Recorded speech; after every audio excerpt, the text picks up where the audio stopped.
सभी को नमस्कार। आज फिर स्वागत है आप सभी लोगों का वर्मा सर की क्लास में। आज का हमारा टॉपिक है दूरदर्शी।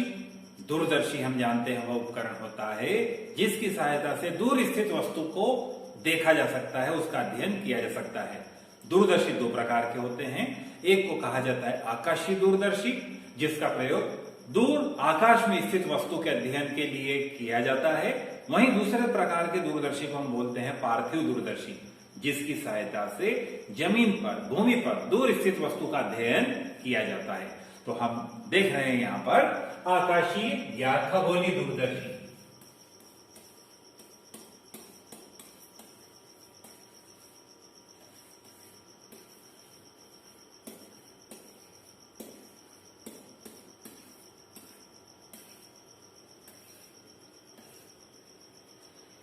डियर स्टूडेंट, आपसे कहना चाहूंगा कि अगर आपने अब तक हमारा YouTube चैनल सब्सक्राइब नहीं किया है तो प्लीज इसे अवश्य सब्सक्राइब कीजिए, बेल आइकन को प्रेस कीजिए ताकि ताजा अपडेट आपको मिल सके। प्रतिदिन 1 से 2 वीडियो हम डालते हैं, उसकी करंट इंफॉर्मेशन तत्काल आप लोगों तक पहुंचे, यही हमारी उम्मीद है, यही हमारी इच्छा है।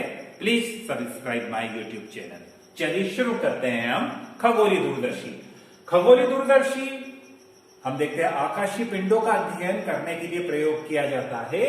इसमें हम देख रहे हैं 2 उत्तल लेंस होते हैं। वह उत्तल लेंस जो अभिदर्शक लेंस होता है, जिसे वस्तु की ओर रखा जाता है, बड़े आकार का होता है, उसका द्वारा फोकस दूरी अधिक होती है। वहीं हम देखते हैं नेत्र की सहायता से जिस लेंस से दूर स्थित वस्तु के प्रतिबिंब को देखा जाता है वह छोटा होता है, उसका द्वारक छोटा होता है, फोकस दूरी भी उसकी कम होती है। चलिए प्रतिबिंब रचना के रूप में हम देखते हैं। ए भी दूर स्थित एक वस्तु है जिससे चलने वाली प्रकाश किरणें ऑब्जेक्टिव लेंस के द्वारा उसके फोकस तल पर मिलती है। फलस्वरूप ए बी वस्तु का प्रतिबिंब ए डैश बी डैश के रूप में ऑब्जेक्टिव लेंस के फोकस तल पर बनता है। तो ये जो प्रतिबिंब की दूरी है ये बराबरी पर हो जाएगी फोकस दूरी के, VO = FO। वहीं हम देखते हैं प्रतिबिंब A डैश B डैश नेत्र लेंस या नेत्रिका लेंस E के लिए वस्तु का कार्य करता है।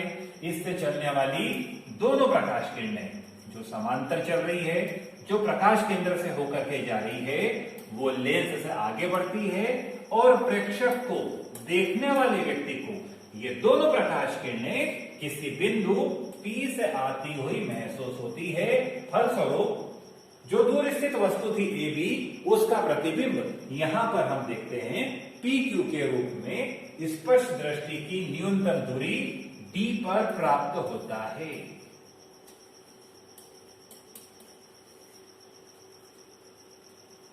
प्रतिबिंब A डैश B डैश है, यह नेत्र लेंस के लिए वस्तु का कार्य करता है। ये यूज हो गया। इस तरह हम देख रहे हैं यह पूरा हमारा डायग्राम है खगोलीय या आकाशीय दूरदर्शी की स्ट्रक्चर को प्रदर्शित करते हुए कि इसके द्वारा इमेज फॉर्मेशन कैसे होता है। अब हम देखते हैं प्रतिबिंब के द्वारा नेत्र लेंस पर बनने वाले कोण को हम बीटा के द्वारा प्रदर्शित करते हैं। तो यह प्रतिबिंब है हमारा PQ, इसके द्वारा बनने वाला यह कोण बीटा है। वहीं वस्तु के द्वारा बनने वाले कोण को हम अल्फा कहते हैं।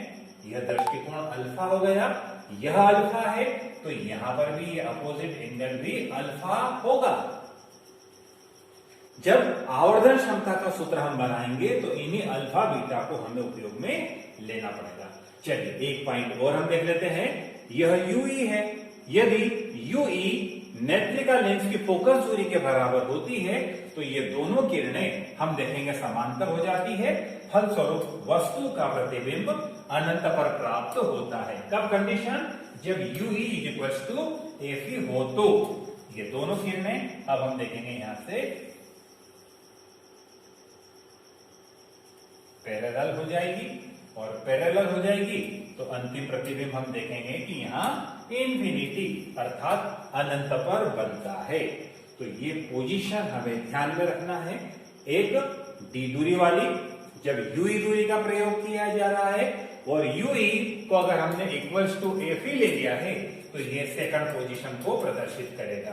ये फर्स्ट पोजीशन इमेज की, ये सेकंड पोजीशन। सेकंड पोजीशन में हम देखते हैं प्रतिबिंब अनंत पर बनता है, पहली पोजीशन में प्रतिबिंब डी दूरी पर बनता है। चलिए आवर्धन क्षमता का व्यंजक हम फाइंड आउट करते हैं, किस प्रकार से हम निकालेंगे। हम जानते हैं आवर्धन क्षमता एम बराबरी पर बीटा अपान अल्फा। बीटा प्रतिबिंब के द्वारा निर्मित दृष्टिकोण है, वहीं अल्फा वस्तु के द्वारा निर्मित दृष्टिकोण है। चूंकि दोनों कोणों के मान छोटे होते हैं, इसलिए हम बीटा को टेन बीटा और अल्फा को टेन अल्फा के रूप में प्रदर्शित करते हैं। That is equation first for us. इस इक्वेशन में टेन बीटा और टेन अल्फा की वैल्यू को पुट करना है। देखिए टेन बीटा की वैल्यू हम यहां ट्राइंगल से फाइंड आउट करते हैं। Tan beta is equal to A dash B dash upon E B dash. वहीं टेन अल्फा की वैल्यू हमारे सामने है A dash B dash upon O B dash. दोनों वैल्यू को हम फार्मूले में पुट करेंगे। जैसा हमने देखा tan beta is equal to A dash B dash upon E B dash.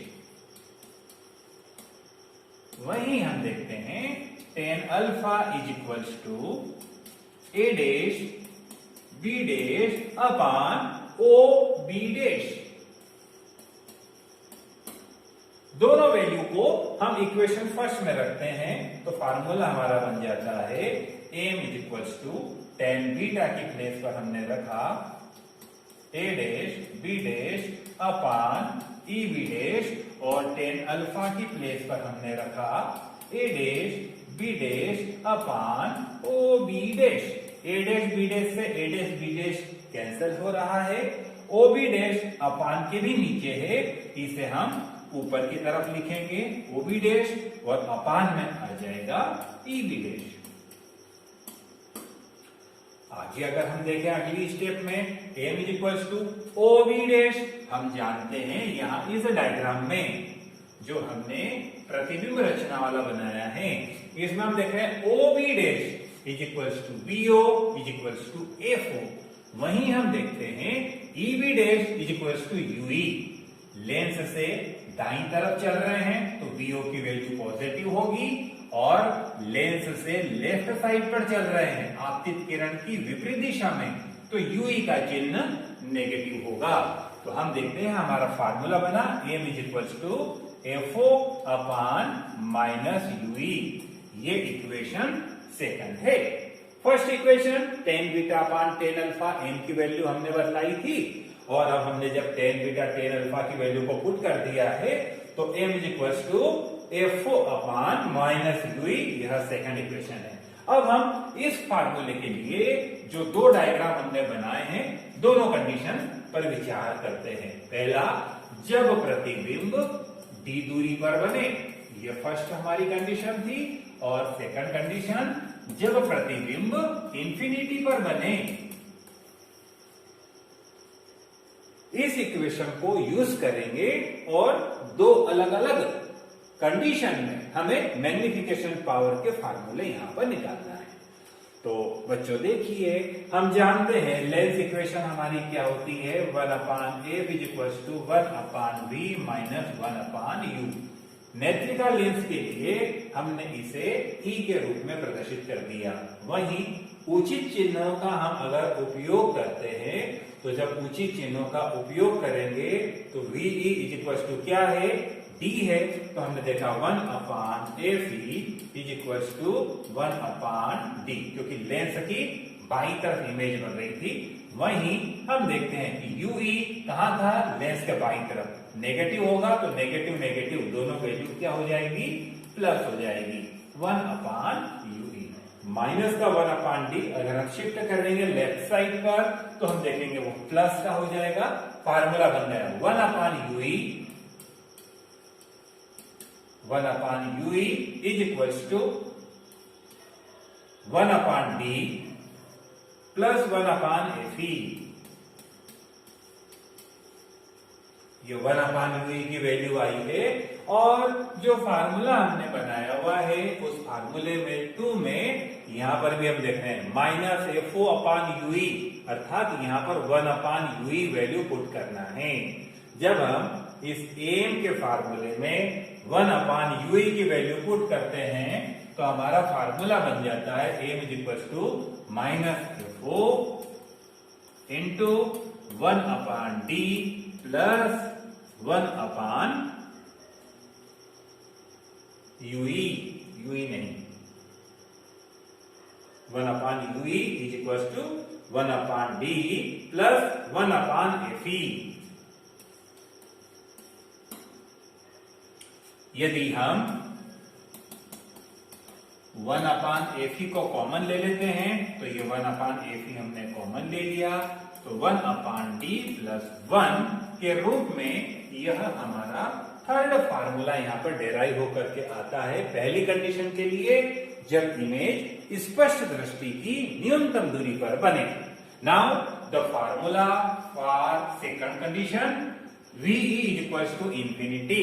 यदि हमें प्रतिबिंब अनंत पर चाहिए होगा तो हमें वस्तु को फोकस पर रखना होगा, अर्थात ये कंडीशन पॉसिबल होगी। कब पॉसिबल होगी?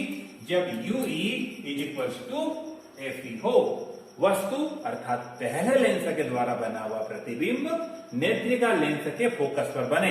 याद रखिए सेकंड पोजीशन जिसकी हमने यहां पर डिस्कशन की थी, UE की वैल्यू अगर FE के इक्वल होगी तो लास्ट इमेज हमारी इंफिनिटी पर बनती है। इसी इमेज को अब हम यहाँ पर इम्प्लांट कर रहे हैं, अप्लाई कर रहे हैं।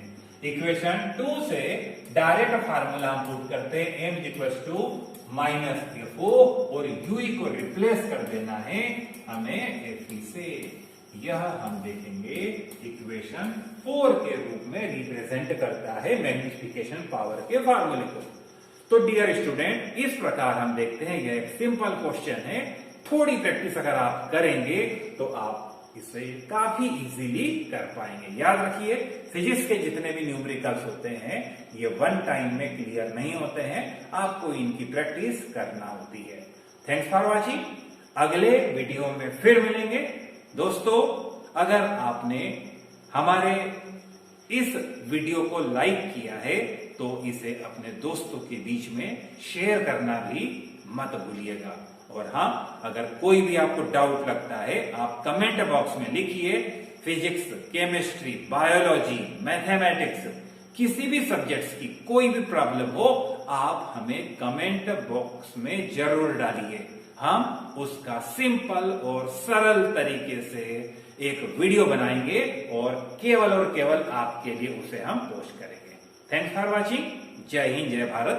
फिर मिलेंगे अगले वीडियो।